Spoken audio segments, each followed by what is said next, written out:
Hey everyone, I am sitting in the lovely office of Dr. Lia Sonnenburg, and she's my naturopathic doctor and one of the people that keeps me healthy. So we thought we'd do today is talk about a topic that we both see quite a bit in our practices for, slightly different reasons, and that is stress. So first of all, Lia, thanks for joining me today. Thanks for inviting me to be part of it. When you think of stress, how do you describe it to people? Like how the body deals with stress and what actually it is? Because I know a lot of times we think stress, we just feel overwhelmed and anxious and tight, our muscles get tight, but there are so many other things that happen inside your body when you have a stressful response that I think people need to understand. Yeah, I think society, we're often taught that it's just a feeling and we shouldn't really put much merit behind it, but it has a huge physiological impact. And it's this energy that just takes over and can kind of control what happens in your body. So it actually has a very big impact. And it's supposed to, we're supposed to feel stressed at times because we have this gear, essentially I always tell people it's like different gears in our body neurologically, that fight or flight, that stress response is there for a reason to help us deal with something and adapt in a positive way. But we can't stay in that stressed high gear for too long, otherwise our body fatigues. Yeah. And I feel like often people are like, I like my life. I'm happy. It's just busy. And sometimes stress can take on that form too. Like we have to be cautious about how we're defining it sometimes because it can be good stress. It can just be busyness, but it's still going to take its toll and it's going to mean you need more resources to deal with that busyness. So that's a distinction I like to make with patients sometimes too. It's just like, yes, you can have sort of negative stress, but there's also positive stress, which means that people are always in that fight or flight or close to always in that fight Your body or doesn't flight. know the difference. It doesn't know the positive stress of you winning an award or, accomplishing something versus the stress of driving in Collingwood snowstorm, right? It creates the same changes internally where your heart rate goes up, your muscles get tense, your pupils dilate, your breathing increases, and so many other things that we could continue to list. But that's a great point that you recommend or you brought up there is that your body doesn't know the difference. So if you are always in a stress state, positive or negative, then over time, what happens in the body?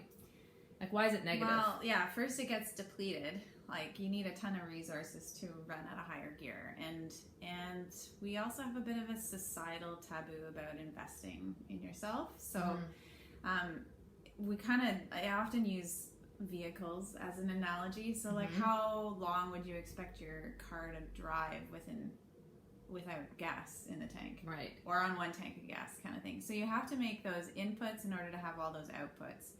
And so that's sort of very basic, even in business philosophy, but it also is true in health. So if you're going to expect a lot of your body, you have to treat it really nicely and put a lot of good inputs in it. And that can be mindfulness-based activities, that can be good food, good nutrition, some supplements to help support you, and the list could go on and on.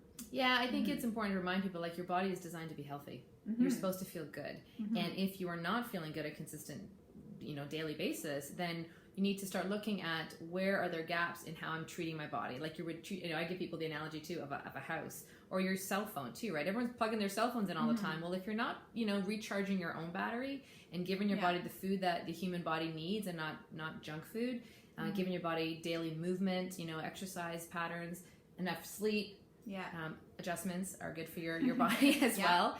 And then you can certainly, look at other habits that are really good for a big lifestyle. Are there consistent recommendations that you find yourself giving to, like a lot of your patients? I know there would be differences in individual cases, but are there kind of like let's say 3 things that you find you tell everyone to do, including me, because you probably gave me these recommendations? Probably. I usually always start at sleep because I find that's the first place that people compensate or steal hours from. They'll steal hours from sleep. And it's really hard to do anything above and beyond what you're already doing without a good night's sleep. And that builds resilience and it builds a bit more energy so that you can start cooking from scratch or you can start making active choices to exercise, that sort of thing. So I usually start with sleep, and I also, for stress, I like people to kind of evaluate what's necessary because they're busy, right? But what's actually necessary? Like distinguishing between wants and needs and that sort of thing. So that's a little bit more in the counseling realm. But it's looking at your to-do list. I always say, like, we all have these lists of things we need to do. Well, who made that list? Yeah. And some days I'm like, yeah, I made the list, which means I can cross things off it and reevaluate the priorities on any given day. Yeah, exactly. So I think that's a big piece of the puzzle, but for sure. And then also getting in tune with your body, because that can really be helpful. Like, I find some of my patients, they say, okay, well, what are you eating? We'll go through all that, and then they'll say, or I'll ask them, are you hungry at that state? At that point in time, they'll say, not really. So I'm like, okay, well, let's start listening to your body, and if you're not hungry, grab a glass of water and go on to something else. So it's about, being in touch with the way you feel and recognizing that what you're doing on a day-to-day basis really will impact that. Yeah, and I think something that we both agree on is that we want to share with people is that your health is your responsibility. Yeah, you are the one in charge of giving yourself the right food, the right sleep, and working with people that can support you as best as possible. Yeah. So don't forget that, health, I used to always say health comes by choice, not by random chance, right? You don't just randomly get lucky and have a healthy body or not have a healthy body. It's a constantly active process of trying to give your body what it needs. Yeah.